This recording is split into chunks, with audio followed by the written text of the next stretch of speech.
ministro de louvor do rei Davi, Asaf, ele escreveu um salmo muito lindo, que é o Salmo 83. Ele vai falando aqui dos inimigos de Deus que teriam que ser envergonhados.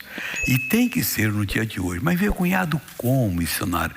Pelo poder que Deus vai nos usar para fazer a obra dele. Porque tem gente que diz que Deus não existe. E quando você mostra o milagre sugêneres daquele que é impossível que não tenha sido Deus que fez, aí a pessoa fica, realmente alguma coisa aconteceu aí. E como no culto anterior, nós mostramos uma moça que estava com câncer no esôfago. Não sabia que estava sempre problema de refluxo, outras coisas mais, vomitando sempre. Foi ao médico e a médica, ela começou a conversar com ela e perguntou: como é que seu pai vive? Não, meu pai já morreu de quê? De câncer no estômago. Então vou te mandar fazer esse exame, que já estava achando que era. E foi um câncer violento. E só quem podia operar ali é um médico experiente, que tinha uma cápsula nesse câncer. Se ela se rompesse, ou ele rompesse, o doutor, ela ia espalhar câncer do corpo todo. Aí só especialista. Ela foi, mas no antes de operar, ela orou e sentiu paz de Deus. Saiu dali perturbada. Chegou em casa, buscou a Deus e foi dormir tranquila. Acordou no outro dia, enfrentou tudo. Eu sei que Deus vai me dar vitória. Os médicos operaram, aí mandaram para a biópsia, levou 30 dias, voltou, disse que não tinha nada. Aí ele falou: não, eu não aceito, vai fazer outra biópsia. E fez. E não tinha nada. Você não precisa tomar remédio nenhum mais. Você não tem nada. Isso foi em 19, até hoje o câncer voltou e não volta mais. Meu irmãozinho, olha o que o Asaf disse quando ele falou no versículo 17. Confundam-se, é Salmo 83, 17, desculpa-me. Confundam-se e assombrem-se perpetuamente. Envergonhem-se e pereçam. O que? Aqueles importantes de outras religiões, de demônios e tal, e líderes que adoravam eles. E para que ele orou assim? E para que Deus quer que nós os confundamos, eles ficam perplexos? Não para perdê-los, mas para salvá-los. Porque eles vão concluir: realmente Deus existe. Se fez isso por fulano, vai fazer por mim. E quando se fala assim, Deus vai e opera. Aqui teve um homem que deu testemunho uma vez, eu não tenho visto ele aqui, não sei se na pandemia foi embora ou se desapareceu da igreja. Esse homem estava sendo preparado para ser, de uma religião oriental, um dos grandes. Vai escutando. Mas ele é extremamente violento. Ele falou: meu pastor, é advogado ele. Eu andava com um punhal aqui, outro punhal ali. Olha, eu estava muito ruim mesmo. E já estava me preparando para ser esse sacerdote. Não vou falar de religião, que é chato, né? Não é evangelho, não. Dessa religião. Aí eu tinha uma vizinha que o filho nasceu aleijado. Um dia eu vi lá, o menino estava bem. Ué, o que houve com esse menino? Jesus curou. Sentiu um impacto no coração. Como é que foi? Ela contou: eu fui assistir o senhor, veio para a igreja e a vida dele mudou. Quer dizer, a pessoa que está no erro, ela tem que ser confundida, mas não por argumentos humanos. Lógico, não, por obra de Deus. E aí que nós temos obrigação. Porque você prega para uma pessoa, ela sabe que você é da igreja, você quer que ela venha, mas ela continua vendo você em sofrimento. Como é que eu vou lá se não faz para ela? Uma vez eu conversando com um rapaz, que já é falecido, ele era de uma certa igreja, vou chamar de José. Ô José, conta para mim, você vive minha palavra de Deus? Claro que eu vivo, eu gosto até de pregar. Ah, que bom. Mas ele está com um problema sério. Eu falei assim: você vai ao médico? Eu vou. E chega lá, tem um cidadão lá. E amigo, tudo bem? Tudo bem? O que está fazendo aqui? Ele disse: rapaz, eu estou muito mal. Eu já apelei lá para os meus espíritos lá e não me curaram não. Ah, rapaz, mas isso não é vida. Você tem que ter vida com Jesus, porque Jesus cura e tal e tal. Eu: como é que é o seu nome? Meu nome é José. Aí ele falou assim: ô José, o que você está fazendo aqui? Eu vim ver o médico. Se Jesus não cura você, só cura a mim. Nós temos uma obrigação, irmão. A pessoa tem que ficar confundida. Realmente o problema dela era sério, mas Jesus entrou em ação e curou. Aí ele disse aqui: para que saibam que tu, falando para Deus, a quem só pertence o nome de Jeová. Sabe o que é Jeová em hebraico? Senhor. Só o nosso Deus pertence ao Senhor, porque só Ele é Senhor, Ele criou todas as coisas em perfeição tremenda e não tem jeito de ser diferente não. Só a Ele pertence esse nome de Senhor. És o Altíssimo sobre toda a terra. Aí você agora, que sabe que só Ele pertence, tem que começar a orar. Deus, eu quero dar um bom testemunho. Eu quero que através da minha vida, que estou assim assado, muita gente venha te conhecer, venha ter desejo de te buscar. Porque não dá, vamos dizer que um cidadão entrou para uma família, mas o orçamento dele não está dando. E todo mês o sogro, o cunhado tem que ajudar, e não sei lá mais o que, está certo. Mas ele é de Jesus. Ele não aprendeu ainda que a bênção do Senhor enriquece. Então ele tem que buscar Deus. E de vez em quando a vizinhança tem que ver, olha só, está de carro novo, ele está de roupa nova, porque eles veem. Esse Jesus é bom, porque a profissão dele é igual a minha, só que ele está prosperando. E se ele é de Jesus, não está fazendo coisa desonesta. E não está mesmo de Jesus, não faz. Se faz, já foi de Jesus, mas não é mais. O dia que dá uma primeira coisa desonesta, ele aceitou, já está desligado. Ele tem que procurar a religação. Porque nós temos que mostrar, não por falar, por muito falar, não. Temos que mostrar por ser as pessoas vendo em nós e concluindo que realmente Deus existe, que Deus nos abençoou. E Ele quer nos abençoar, vai nos abençoar se a gente quiser. Irmãos, essa aí está mostrando que o nome do nosso Deus é Senhor. Em hebraico é Jeová, nós não falamos hebraico, falamos Senhor. Então vamos agora estudar um pouquinho, primeiro livro de Samuel, capítulo 15. Aqui tem um assunto que você tem que entender. Quando Israel vinha do Egito para Canaã, ele não mexeu com povo algum. Ele simplesmente passava pelo deserto, onde ninguém anda, para chegar até Canaã. O caso dele era Canaã, que Deus deu aquela terra para eles.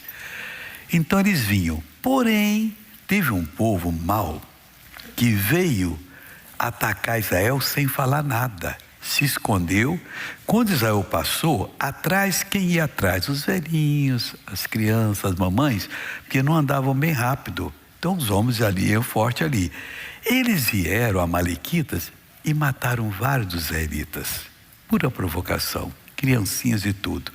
Aí Deus disse, vai chegar o dia que vocês vão vingar. Vocês vão fazer a mesma coisa com esse povo, que eu não quero esse povo mais na face da terra. Aí o dia chegou. Passaram-se anos, 500 anos mais ou menos. E aí já estava o reino agora. O primeiro rei foi Saul, que não queria ser rei, mas Deus o escolheu, e depois veio Davi. Esse Saul, meu irmão, começou a fazer coisas, não queria, mas depois que entrou no governo, achou que o negócio dele era mandar, e que tinha o direito de desfrutar de tudo, e começou então a agir errado. O profeta Samuel chegou para ele e disse o seguinte, 1 Samuel capítulo 15, então disse Samuel a Saul, enviou-me o Senhor a ungir-te rei sobre o seu povo, sobre Israel. Ouve, pois, agora a voz das palavras do Senhor. Aí é isso que nós temos que ouvir, porque quando se prega a palavra, você entende de uma maneira, essa é a voz das palavras para você. O outro entende com a necessidade dele. Essa voz da palavra traz dentro dela o poder para lhe libertar. É uma voz. Uma missionária, eu quero é um antibiótico forte, um remédio que combata isso, combata aquilo. Deixa que Deus tenha o remédio certo, espiritualmente falando. O que todos precisam entender não é a parte que está escrito, que a letra mata, e sim a revelação, o espírito, que vai dar vida. Enquanto você quer decorar a palavra sem entender, você está fazendo uma coisa boa, mas não vai funcionar para você. Mas quando você vem à igreja, ou quando está lendo a Bíblia, assistindo o programa, e observa o que Deus está falando, aí vem o próprio Deus e faz você entender. Aquilo chama o testemunho que Deus está dando àquela palavra, que lhe pertence. Aí o que você tem que fazer? Você tem que praticar, fazer aquela palavra se tornar verdade. E aí Deus vai operar. Então Samuel diz para ele aqui, e assim diz o Senhor dos Exércitos: eu me recordei do que fez Amaleque a Israel quando se lhe opôs no caminho, quando subia do Egito. Veio por detrás, traição. Vai, pois, agora e fere Amaleque, e destrói totalmente tudo que tiver e não lhes perdoe. Aí fala que era desde o homem, a mulher, o menino e tudo isso, desde as ovelhas até os camelos. O Saul então aparentemente concordou. Ele convocou o povo para ir contra os amaleques, que todo mundo tinha aquilo na garganta. Já tinham se passado uns 500 anos. Aí o que ocorreu? Convocou, versículo 4. E Saul convocou o povo e contou em Telaim 200.000 homens de pé e 10.000 homens de Judá. Chegando, pois, Saul à cidade de Amaleque, pôs emboscada no vale, 200.000 soldados que ele levantou, mais 10.000 de Judá, e foi. E falou outras coisas aqui, que eu vou pular para o versículo 8, porque não faz sentido no que eu quero chegar onde. Então, versículo 7. Então feriu os amalequitas desde Avilá até chegar a Sur, que está defronte do Egito. A gente fez o trabalho direito. E tomou vivo Agag. Era todo mundo ele tinha que destruir. Mas o Agag devia ser um bom comerciante, aquele cara simpático. Oh, rapaz, para com isso, eu sou rei com você. Eu tenho muito recurso, eu posso dar um pouco para você. Eu tenho muito tempo que eu sou rei, eu posso lhe ensinar algumas coisas. Sei lá, passou a conversa e ele tomou vivo Agag, rei dos amalequitas. Porém, a todo o povo destruiu ao fim da espada. Mas ele não podia deixar um. Esse não era o que fez, mas era o rei da época. Foi um outro Agag lá que fez na época lá do rei dos amalequitas. Aí diz assim: e Saul e o povo perdoaram Agag. Irmão, Deus falou claro. O que eles fizeram foi uma coisa muito séria. Pegou todo mundo que estava na retaguarda lá e quando descobriram, eles saíram correndo. Vai procurar encontrar todo mundo já lá no chão. Até que a notícia chegou na frente, porque eram 3 milhões de pessoas andando. E ele foi logo, ele não quis enfrentar os 3 milhões. Ali tinha gente poderosa, forte. Não, ele veio por detrás, covardia, só para fazer maldade. E tomou Agag, rei dos amalequitas, porém a todo o povo destruiu ao fim da espada. E saiu o povo, perdoaram Agag e ao melhor das ovelhas e das vacas. Olha só, interesse financeiro. E as da segunda sorte, não só as melhores, mas até de segunda sorte também. E aos cordeiros, e ao melhor que havia, e não os quiseram destruir totalmente. Porém, a toda coisa viu e despreviu e destruíram totalmente. O Agag tem dito: pega as melhores, eu te mostro. São aquelas ovelhas que vão dar muita cria e tal, e vão fazer isso. E as vacas boas, você vai perder essas vacas, dá tanto leite, rapaz, o que é isso? Perdoou ele e perdoou a coisa. Aí o que aconteceu? Então veio a palavra do Senhor a Samuel dizendo: arrependo-me de ter posto a Saul como rei, por quando deixou de me seguir e não executou as minhas palavras. Então Samuel se contristou a toda noite, e toda noite clamou ao Senhor. E madrugou Samuel para encontrar Saul pela manhã. E anunciou-se a Samuel, dizendo: já chegou Saul ao Carmelo, e eis que levantou para si uma coluna. Então fez volta e passou e desceu a Gilgal. Veio, pois, Samuel a Saul, e Saul lhe disse: olha, no erro não fez? Bendito sejas tu do Senhor. Executei a palavra do Senhor. Mentiu, querendo enganar o profeta de Deus. Irmão, não tem pecado mais sério do que a mentira. Mentiroso tem que parar com isso. Ele está se deixando usar por diabo de uma maneira tão grande, pode ser mais usado ainda para se destruir a si mesmo. Por que o mentiroso não presta? Ele põe veneno na sua comida, ele é mentiroso. Eu não fiz. Não, eu não, foi alguém. Tudo que faz, ele é o bonzinho da turma. E aí o Saul vai e mente para o Samuel.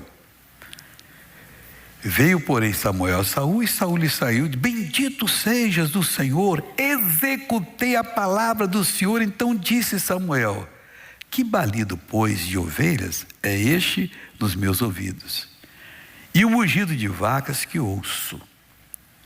E disse Saul: de Amaleque as trouxeram, porque o povo perdoou ao melhor das ovelhas. Mas ele era o rei, o povo que perdoou.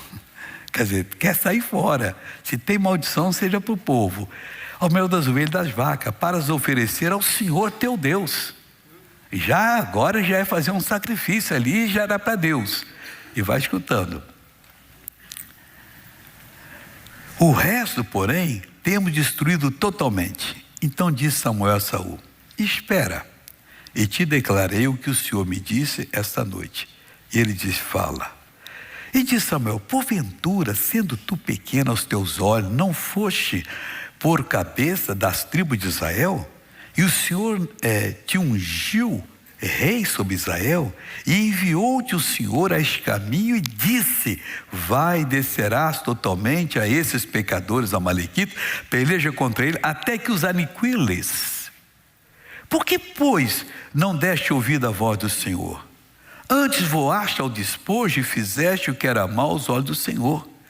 Então disse Saul a Samuel: antes dei ouvido à voz do Senhor, e caminhei no caminho pelo qual o Senhor me enviou, e trouxe Agag, rei dos amalequitas, e os amalequitas destruí totalmente. Mas o povo tomou do despojo das ovelhas e vacas o melhor do interdito para oferecer ao Senhor teu Deus de Gilgal, insistindo na mentira. Porém Samuel disse: tem porventura o Senhor tanto prazer em holocaustos e sacrifício, como em que se obedeça à palavra do Senhor? Eis que o obedecer é melhor que o sacrificar, e o atender é melhor que a gordura de carneiros. Porque a rebelião é como um pecado de feitiçaria, e o porfiar é como iniquidade e idolatria. Porquanto tu rejeitaste a palavra do Senhor, Ele também te rejeitou, para que não sejas rei. Acabou. Ele que queria agora fazer o filho dele, a família dele, ser o dono do trono de Israel, se desclassificou. Qual é a lição que nós temos aqui? Temos que fazer a vontade de Deus. Falar para todo mundo. Eu acho que não tem coisa mais triste do que um cristão vem aqui curado, volta ao médico e diz: me explica o que aconteceu. Seu problema, eu não conseguia curar, é difícil. Você está curado agora? Aconteceu umas coisas aí que eu fiquei curado. Doutor, eu vou te falar de Jesus. Eu sirvo a Ele. E eu estava buscando a Ele. Ele me mostrou que eu estava em pecado, me arrependi, ou que eu não estava fazendo isso, fui lá e fiz. Doutor, Jesus é isso. Eu já sabia que eu estou curado. Agora a sua palavra está confirmando a coisa. O médico ia dizer: olha, eu estou procurando esse Deus para encontrar. Porque eu tenho problemas também. Todo mundo tem. Mas a gente não pode deixar de dar a glória ao Senhor Deus. Não, modéstia à parte, né? Eu fiz um negócio aí. Que negócio você fez? Mentira. Você foi buscar Deus, eu busquei, clamei, mas clamei mesmo. E talvez ele seja um evangélico que não está clamando como deveria clamar, e o problema dele não se resolve.